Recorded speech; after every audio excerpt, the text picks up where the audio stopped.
ये जल संचय है वो 1 एकड़ के अंदर 5 केजी जाता है। 1 एकड़ के अंदर 5 केजी। बीघा आपके यहाँ का जो भी होगा वो अलग होगा, है ना। और ये तो डब्बे में है, पर अभी जो प्रोडक्ट आ रहा है वो पाउच के अंदर आ रहा है। ये भी मैं आपको बता दूं, तो वो कोई डुप्लीकेट नहीं है, सेम प्रोडक्ट है, सेम क्वालिटी है, बट वो पाउच के अंदर आ रहा है। अभी ये 2 खेत है, मान ले 2 खेत है, बताइए किसके अंदर जल संचय का प्रयोग करना है? किसी भी के अंदर, एक के अंदर करना है। ये नहीं सर, यहाँ से मैं जाऊं उदयपुर और बस वाले को अरे बोलूं पर वो तो हमारे सामने कर रहे हैं, हम देख रहे ना हैं ना, मैं यहाँ से उदयपुर जाऊं और बस वाले को बोलूं कि सर कोई से भी स्टेशन पे उतार देना, उतार पाएगा? बताइए कौन से वाले में करूं? इधर वाले में करें, इधर वाले में, ये वाले में करें, ये वाले में कर दें? चलिए ठीक है, ये वाले में कर देते हैं। मैंने क्या बोला, 1 एकड़ में 5 किलो जल संचय का हमें इस्तेमाल करना है। और जो बुवाई है अपने खेत की, बुवाई से पहले आखिरी जुताई के समय इसका इस्तेमाल करना है। मतलब मिट्टी में इसको पूरी तरीके से मिल जाना चाहिए, मिट्टी के ऊपर नहीं पड़ा रहना चाहिए। मतलब अगर आपके खेत में बुवाई हो गई है तो ये इस्तेमाल नहीं होगा। बुवाई से पहले आखिरी जुताई के समय ही हमें इसका इस्तेमाल करना है, ठीक है। मतलब ये मिट्टी में पूरी तरीके से मैंने मिला लिया, आखिरी जुताई कर दी इस खेत की, ठीक है जी। इस वाले खेत की भी जुताई कर दें भाई, खेत तो ये भी अपना ही है, चाहे जल संचय डाले चाहे नहीं डालें, पड़ोसी का थोड़ी है। और दोनों ही खेतों में पहला पहला पानी दे देते हैं।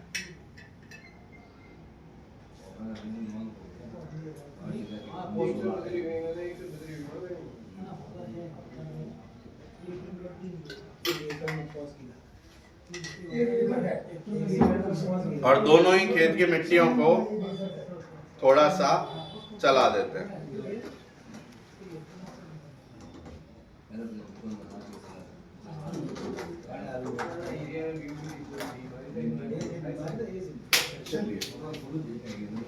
ये अभी हमने आपके खेत की मिट्टी के अंदर ट्राई करके थोड़ा सा आप लोगों ने देखा है, तो हमें ये समझ आएगा कि भाई इसका क्या लाभ है, क्या इससे हो रहा है, वो चीजें हमें समझ आएंगी। जल संचय जो है वो पूर्ण रूप से जैविक उत्पाद है, पूर्ण रूप से जैविक उत्पाद है, जिसका कोई भी रेजिड्यू, कहने का मतलब रेजिड्यू का मतलब जैसे अवशेष जो बचता है अपने खेत के अंदर, जो हम खाद डालते हैं, मतलब ऐसा बोलते हैं ना कि जो भी कीटनाशक हमने खेत में डाला वो हमारे शरीर में आ रहा है, उसकी उत्पाद में जा रहा है, इसका कोई भी ऐसा रेजिड्यू अपने खेत के अंदर जो है वो नहीं बचता है। जल संचय पूरा की पूरा जैविक उत्पाद है, इसका कोई भी रेजिड्यू अपने खेत के अंदर नहीं बचता है। 1 एकड़ में 5 किलो जल संचय का इस्तेमाल किया जाता है। अब होता क्या है इससे, इसके सबसे पहले इसके अंदर क्या है वो बात करते हैं। ये जो है वो फलों के छिलकों से बना हुआ उत्पाद है। माने फलों के छिलके, 25 से अधिक प्रकार के छिलकों को हम लाते हैं, सुखाते हैं, उसके बाद उनका प्रोसेसिंग करते हैं, उसके अंदर से कोई तत्व निकालते हैं, फिर उसको हमारी पेटेंटेड तकनीक से गुजारते हैं, और तब जाकर के जो ये जल संचय है वो इसके अंदर जैसा पाउडर फॉर्मेट है, थोड़ा सा पाउडर थोड़ा सा क्रिस्टल, ऐसा वो बनता है। बात समझ में आई आप लोगों को कि फलों के छिलकों से मिलकर के बना हुआ है। अब ये बात आपको लगेगी कि यार हमें क्यों बता रहे हो, आपको सर इसलिए बता रहा हूँ कि जो आपके खेत में चीज जाने वाली है उसके बारे में जानकारी तो हमें पूरी हो। जब तक पूरी जानकारी नहीं होगी तब तक अनुभव कैसे कर पाएंगे। अब इसको डालना कैसे है, बुवाई से पहले आखिरी जुताई के समय पे हमें इसका इस्तेमाल करना है। कारण क्या है, मिट्टी में पूरी तरीके से मिल जाना चाहिए, ठीक है। अब चाहे आप अगर सीड ड्रिल से इस्तेमाल, सीड ड्रिल लगा रहे हैं तो उसमें डाल दिया, या फिर आप सीधा छाट के मिट्टी में मिला करके, मतलब 5 किलो तो आप डाल नहीं पाएंगे पूरे एकड़ में, तो इसको 20, 25, 30 किलो मिट्टी में मिला करके छाट दिया और फिर उसके बाद जुताई कर, ठीक है। तो इस्तेमाल 1 एकड़ में 5 किलो और बुआई से पहले। अब इसके अंदर क्या है, हम लोग गोबर की खाद डालते हैं, सब लोग डालते हैं, क्यों डालते हैं? जमीन पोची रहे। तो उसके अंदर सर एक तत्व होता है जो मैक्सिमम होता है, वो होता है ऑर्गेनिक कार्बन। कार्बन के लिए हम लोग उसे डालते हैं, मतलब जो आप नाइट्रोजन तो आप बहुत सारा दे रहे हैं, यूरिया से दे रहे हैं, डीएपी से दे रहे हैं, एनपीके भी डालते हैं, तो नाइट्रोजन तो खेत को बराबर मिल रहा है, लेकिन जो कार्बन है, अगर मुझे यहाँ क्षेत्र का नहीं पता, लेकिन पूरे भारत की मैं बात करूं तो कार्बन का जो स्तर है वो 0.8% से नीचे चला गया है, जो बहुत कम है। मतलब इतना कम कि अगर वो 0.2, 0.3, 0.1 आ गया ना खेत के अंदर, तो खेती नहीं होगी। कारण बताता हूं।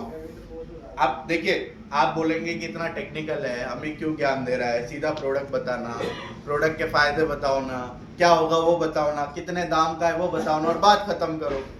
लेकिन मैंने क्या बोला, ना तो मैं प्रोडक्ट बेचने आया हूँ, पहली चीज मैं आया हूँ आप लोगों को समझाने कि इसके अंदर क्या है, क्या फायदे हैं, किस तरीके से खेत में डालना है। आपकी खेत की मिट्टी में पहले वो टेस्ट करके देखिए, समझ आए तो सोचना है इस्तेमाल करने का, और सोचना भी पूरे खेत में नहीं, सोचना भी है कि आप तो अपने आधे में 1 एकड़ में करो, तब जाकर के हमें दूसरों को बताना है, वरना नहीं बताना। साधारण सी बात है। तो सर, जो अपना गाय का गोबर होता है ना, उसके अंदर जो कार्बन होता है वो लगभग 17% होता है। 1 एकड़ में कितना ट्रॉली डालते हैं? 1 एकड़ में मतलब 1 एकड़ मेरे ख्याल से दो मेरे हिसाब से 2 पक्के बीघा, 2 पक्के बीघा का 1 एकड़ होता है। तो कितनी ट्रॉली डालते हैं? 3 से 4,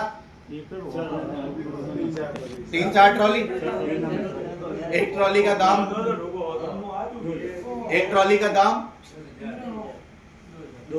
2000 रुपए। 4 ट्रॉली का दाम, सुन लीजिए, आप अपना वक्त देकर आए हैं तो सुन के जाइए, कुछ क्या पता कुछ अच्छी चीज लेकर के चले जाए। तो 1 ट्रॉली का दाम 3000 मान ले, कम से कम। तो 4 ट्रॉली का दाम 12,000। पर सवाल, क्या गोबर उपलब्ध है? नहीं, गोबर कम है। क्या गोबर उपलब्ध है? नहीं। क्या हर साल हम खेत में गोबर डाल पाते हैं?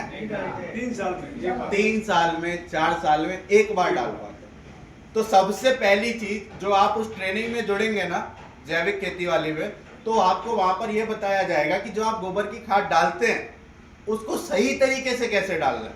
क्योंकि हम क्या करते हैं, कच्चा गोबर डाल देते हैं खेतों में, और कच्चा गोबर जो आप खेतों में डालते हो ना, वो 6 महीने बाद जाके आपके खेत में पकता है, नाइट्रोजन देता है, तब तक तो फसल हो जाती है और उसका कोई इस्तेमाल ही नहीं हो पाता है। तो उस गोबर को कैसे आपको पकाना है, कैसे बिल्कुल जो अपनी चाय की पत्ती होती है ऐसा बनाना है, तब जाके इस्तेमाल करना है, वो आपको जो जैविक खेती की क्लास होती है उसमें बताया। और कोई पैसा नहीं है उसका, वो सिर्फ और सिर्फ इसलिए कर रहे हैं सर कि मतलब कुल मिला के जो उसको ऑर्गेनाइज कर रहा है ना, उसका उद्देश्य ये है कि उसके 20 लाख परिवार पूरे भारत में, उनके 20 लाख परिवार जो है वो पूरे भारत में जो उनसे सामान खरीदते हैं, तो उनका एक लक्ष्य ये है कि जो उनके परिवार हैं जो भारत में पूरे हैं, उनके पेट में जो खाना जाए वो जैविक जाए। बस उनका इतना सा लक्ष्य है, इसलिए वो इस चीज की व्यवस्था कर रखी है उन्होंने, और कोई शुल्क नहीं है। अब आपको देखिए, अपन मारवाड़ी लोग हैं, 2 चीजों की बात करते हैं। पहली चीज, अगर कोई काम हो रहा है उसमें अपना पैसा लग रहा है क्या?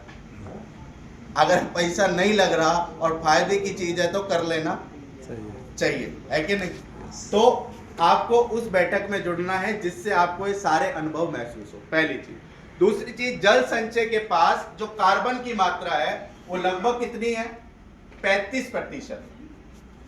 हम यहाँ पर ये नहीं बोल रहे कि हमें गोबर की खाद नहीं डालनी, हमें गोबर की खाद डालनी है, पर जब उपलब्ध नहीं है, जहां पर 4 ट्रॉली डालनी पड़ती है वहां आप 1 या 2 ट्रॉली डाल पा रहे हैं, तो आपके पास एक सोर्स बनेगा, एक तरीके से तरीका होगा जिससे थोड़ा सा कार्बन उस मिट्टी को और मिल जाएगा।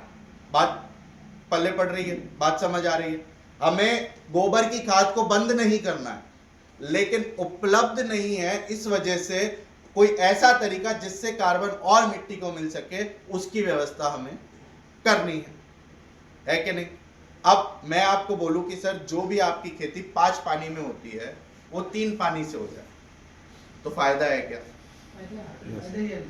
मैं आपको बोलूं कि जो भी आप खेत में खाद डाल रहे हैं, पहली बार में आप उसको 20% तक कम कर दें तो फायदा है क्या? और कोई साइंस नहीं है, मतलब ऐसा नहीं कि मैं जल संचय के डालने से कोई रोबोटिक्स हो जाएगा आपके खेत में और खाद कम हो जाएगी, नहीं। जो खाद आपके खेत में इस्तेमाल ही नहीं हो रहा है ना, उसको हम हटवा रहे हैं।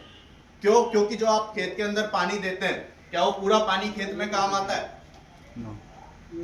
जो आप खेत के अंदर पानी देते हैं, क्या वो पूरा पानी खेत में काम आता है? नो। क्या होता है उसका? बह जाता है या उड़ जाता है? तो जल संचय उस बहे हुए और उड़े हुए पानी में से कुछ पानी, कितना, अपने वजन का लगभग 50 गुना पानी अपने अंदर जो है वो अवशोषित करके रख लेता है, पी के रख लेता है। और जैसे जैसे पौधे को जरूरत होती है वैसे वैसे पौधे को वो पानी उपलब्ध कराता है। कहने का तात्पर्य क्या है? जो बैंक में अपना कैशियर होता है ना, उसके बगल में वो स्पॉन्ज सा रखा रहता है, वो दबाता है तो उसके हाथ में नमी आती है, तब जाके वो नोट गिन पाता है ना? ऐसा ही होता है ना, सबने देखा है क्या बैंक का कैशियर? यस। ऐसा ही होता है। तो जल संचय वो खेत के अंदर स्पॉन्ज की तरह काम करता है कि जब पौधे को पानी की जरूरत होगी तो वो पानी पौधे को उपलब्ध कराएगा। तो जो पानी आपका 7 दिन 10 दिन में जरूरत है पौधे को, वो पानी आपका 14 दिन 15 दिन में अगर देना पड़े तो जो हमारा 5 पानी में खेती है वो 3 में हो जाएगी। यस। और उससे हमें फायदा हो जाएगा। हम बस इतना कर रहे हैं कि जो पानी आप दे रहे हैं ना, उसी पानी को हम सही से इस्तेमाल करवा रहे हैं। अब जो पानी आपका बह गया और उड़ गया, जो पानी आपका बह गया और उड़ गया, वो अपने साथ खाद को भी लेके बहेगा और उड़ेगा। तो जो जल संचय ने पानी को पकड़ लिया है, वो क्या करेगा कि आप 20% कम खाद भी दोगे तो भी आपके लिए फायदा होगा। कारण, क्योंकि जल संचय ने जब पानी को पकड़ा तो ऐसा तो नहीं खाद को मना कर देगा वो कि मैं नहीं पकड़ूंगा भाई तुझे, मैं तो सिर्फ पानी को पकड़ूंगा, तो खाद को भी पकड़ के रख लेता है। तो जिसकी वजह से क्या होता है कि हमें 20% कम खाद देनी पड़ती है। तो मैंने अभी बात करी, क्या बोला मैंने आपको? आपका पानी बचेगा और आपकी खाद बचेगी, ये वाली बातें मैंने आपको बोली। विश्वास करना चाहिए क्या? नहीं करना चाहिए भाई। जब तक मैं देखूंगा नहीं तब तक मैं विश्वास नहीं करूंगा। बिल्कुल नहीं करूंगा भाई। मैं अगर बाहर से आ गया और मैंने बोल दिया 2-4 बातें, तो इसका मतलब ये थोड़ी विश्वास कर लो भाई। मुझे तो पहले करके दिखाओ, होगा तो विश्वास करूंगा। डालने नहीं डालने की तो कोसों दूर की बात है, पहले तो मैं विश्वास ही नहीं करूंगा। तो ये आपके 2 खेत थे, ठीक है? किस में डाला था जल संचय? उधर वाले। इस वाले में, और इसमें नहीं डाला। नहीं डाला था। कुछ फर्क दिख रहा है? क्या हुआ? पानी फूल गया, स्टोर कर लिया, पकड़ के रख लिया। अब इस खेत के अंदर पानी है। अपन ने पहली चीज क्या बोली कि जहां 5 पानी में खेती होती है वहां 3 में होगी। अब कैसे होगी वो? कि भाई इसने पानी को जो है वो पकड़ के रख लिया, ठीक है, और ये वाला जो पानी वो उड़ जाएगा और बह जाएगा। ये पानी तो उड़ जाएगा और बह जाएगा, लेकिन इसका पानी पकड़ के रखा है तो देरी से उड़ेगा। जो ये काम नहीं आएगा खेत का पानी, वो ये काम आएगा। आके नहीं? हाँ। सब नहीं, किसी को लग रहा हो नहीं तो भी बोलना नहीं, ठीक है? बात समझ आ रही है? तो जो ये वाला खेत अगर 7वें दिन में पानी मांग रहा है, तो ये वाला खेत 10वें और 11वें दिन में मांगेगा पानी। और 10वें और 11वें दिन में पानी मांगेगा, तो जब महीने में 4 पानी लग रहे हैं 7 के हिसाब से, वह 3 पानी लगेंगे। बात है कि नहीं? तो पानी बचेगा। समझ आया?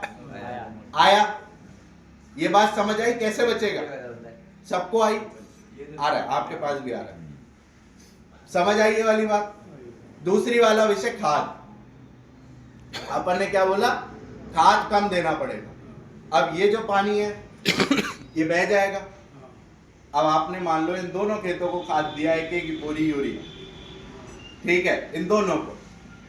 इसके अंदर भी उतना गया, इसके अंदर भी उतना गया, लेकिन ये जो पानी है, जो वाटर, पानी में जो खाद घुलेगा वो तो व्यर्थ जाएगा, उड़ जाएगा या बह जाएगा। लेकिन जल संचय वाले खेत के अंदर जो खाद है वो पूर्ण रूप से इस्तेमाल होगा। तो खाद जो आपकी जो मैंने बोला 20% आप खाद डाल सकते हैं, कम डाल सकते हैं, मतलब आपकी खाद जो इस्तेमाल ही नहीं हो रही थी, हमने बस उसको हटाने की बात करी, ठीक है? बात समझ आ रही है? चलिए तीसरी बात। अब मिट्टी तो दोनों में इतनी थी, लेकिन इसके अंदर फूल के फूल गई, इसके अंदर जो मिट्टी है वो फूल गई। तो जो पौधे की जो जड़ें हैं उनको जगह मिलेगी, जगह मिलेगी बढ़ने की।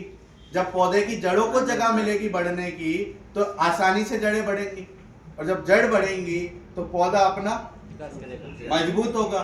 मजबूत होगा पौधा तो जो पौधे की रोग प्रतिरोधक क्षमता है, मतलब जो उसमें बीमारी लगती है वो कम लगेंगी। और पौधा अगर मजबूत होगा, बीमारी कम लगेंगी, तो जाहिर सी बात है कि उत्पादन जो है वो ज्यादा मिलेगा।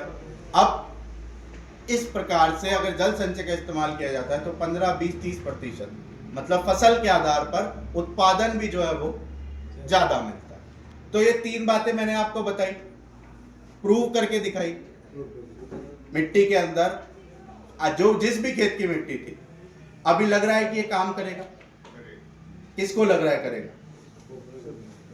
सबको लग रहा है। पर नहीं मानना है, हाँ।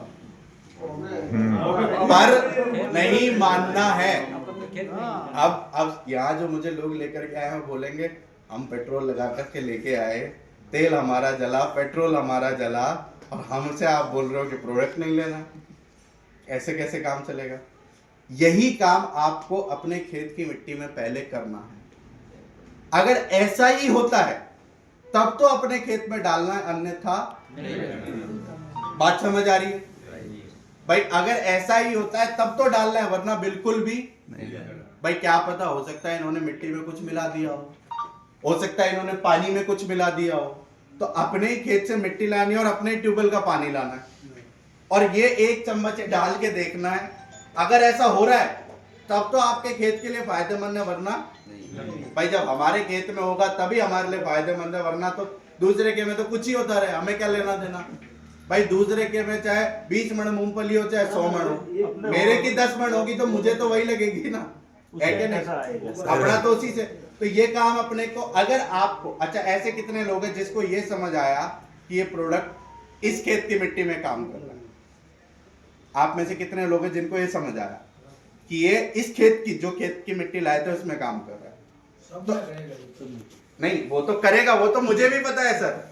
लेकिन मैं यहाँ पर, मैंने क्या बोला कि मैं यहाँ पर, मेरा वो काम नहीं है कि मैं आऊं आपको विश्वास दिलाऊं और करवा दूं। नहीं, मेरा काम क्या है कि आप प्रैक्टिकल करके अनुभव करें, और अगर अनुभव से आपको फायदा मिल रहा है तब तो खेत में डालें, वरना मत डालें। भाई पैसे देने से पहले अगर अपने को ये पता चल रहा है कि इस पैसे देने से मेरी मिट्टी में ये फायदा होगा, तब तो मतलब है, वरना क्या मतलब? डालने के बाद अगर वो अनुभव पता चल रहा है तो फिर क्या फायदा भाई? अभी तो इन्होंने डब्बा भी खोल रखा है, इन्हीं का 1-1 चम्मच डाल लेना है अपने तो फ्री में, और मिला के देख लेना है। अगर हो रहा है तो ठीक है, वरना राम राम जी भाई। तुम्हारा प्रोडक्ट तुम रखो, हमारी मिट्टी हम ले जाते हैं। वो प्रोडक्ट लेवा वो जो अपनी जिम्मे माटी लेना भाई बात है कि नहीं? अब एक और बात मैं आपको बताने जा रहा हूं कि ये चाहे बोले कि सर 10 एकड़ है तो 10 में करना है, पर नहीं करना है। पोस्ट 10 किलो अपने तो सबसे पहले 1 एकड़ भूमि में इस्तेमाल करके देखना है। अगर समझ आता है तो आगे जाना है, वरना नहीं।